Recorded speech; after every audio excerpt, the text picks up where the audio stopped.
Welcome back. In our last episode of Keeping Up with the President's Legal Strategy, the lawyers were telling the client, don't do it, as in do not grant an interview to the Russia special counsel, Robert Mueller.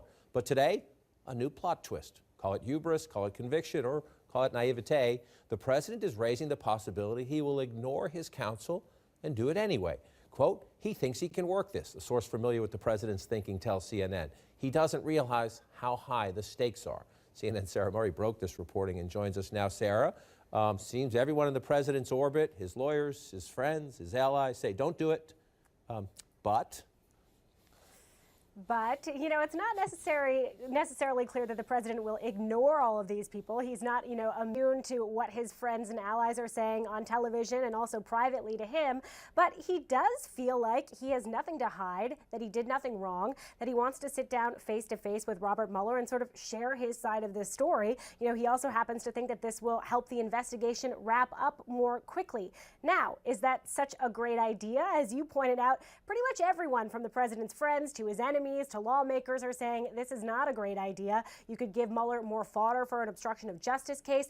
You could perjure yourself in that interview. You could basically make your life a whole lot harder. But it doesn't change the fact that this is a president who has been involved in a number of lawsuits from his real estate career. He's sat for depositions before, and so he feels like he has a certain amount of experience. But we should note that nothing is final right now. There are still these sort of informal talks between the president's legal team and the special counsel. The special counsel has not given them a formal request yet for an interview with the president, which means there's still a little bit of wiggle room.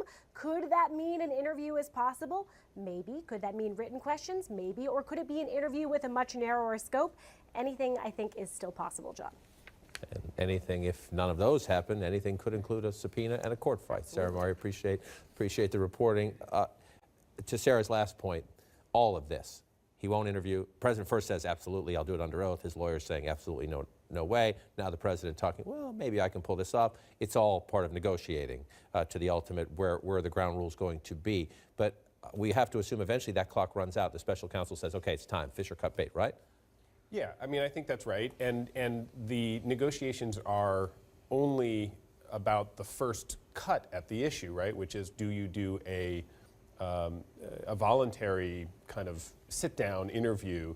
If negotiations break down over that, or if the president refuses to do that, there are other steps in the process, right? There's then a possibility of a subpoena before a grand jury, and ultimately, if the president were to get to that grand jury, he could decide either to essentially answer questions or not, plead the fifth or not, and then the sort of legal and political ramifications from that. So we're still, even though it seems like this has been going on for so long, we're still at the beginning of this process, or at least not quite at the end. Well, the longer that goes on, the president wants this investigation wrapped up, the longer they have this negotiating over the possibility of an interview, the longer the investigation goes, because the president in the end has to be there. Well, I want you to listen to one of the president's advisors, Anthony Scaramucci, who for 10 minutes or so was the White House communications director, but he still talks to the president, and he's trying to make the case for saying no, and saying if the president says no, it's not because he did anything wrong, it's not because he has something to hide, he just doesn't want to get caught in a trap.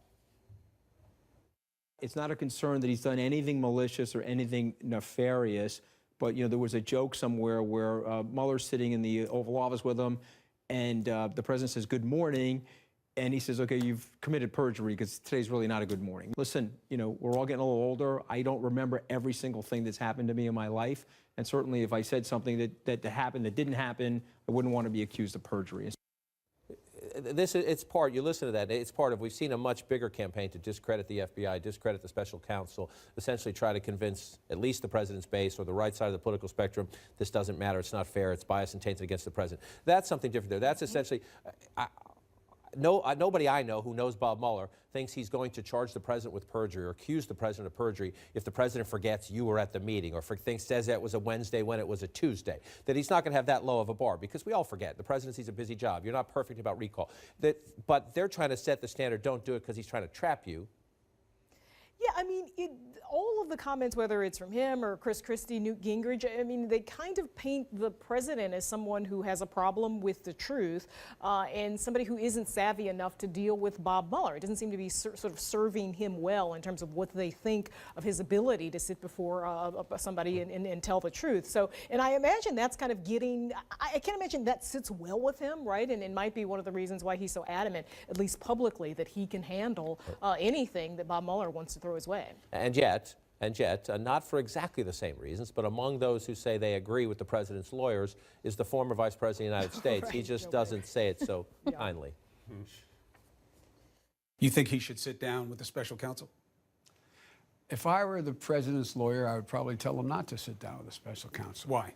Because, And they subpoena you, and you wind up in front of a grand jury without yeah, a lawyer. yeah, and if you're in a situation where the president has some difficulty with precision. One of the things that I would worry about if I were his lawyer is him saying something that was just simply not true without him even planning to be disingenuous. Do you think he has that little control over whether he tells the truth or not? I just marvel at some of the things he says and does. He's right. Difficulty with precision. He's right. He does have difficulty with precision, but to me, that's bait. The vice president knows that the president watches cable television. He knows that that's going to be out there, and that's the vice president saying, "Don't do it, don't do it, don't do it," to get the reaction from the president. I mean, that may be. I think some of these notes of caution are just like common sense because he does have problems with precision. This entire White House is not full of extremely disciplined people who say the same thing over and over again as you are required to do in these kinds of interviews. The other thing is we are talking about, at this point, a hypothetical interview and his hypothetical reaction to it. Trump is always raising possibilities. It is the rose ceremony, boardroom ceremony presidency to sort of keep us on our toes and talking about this stuff.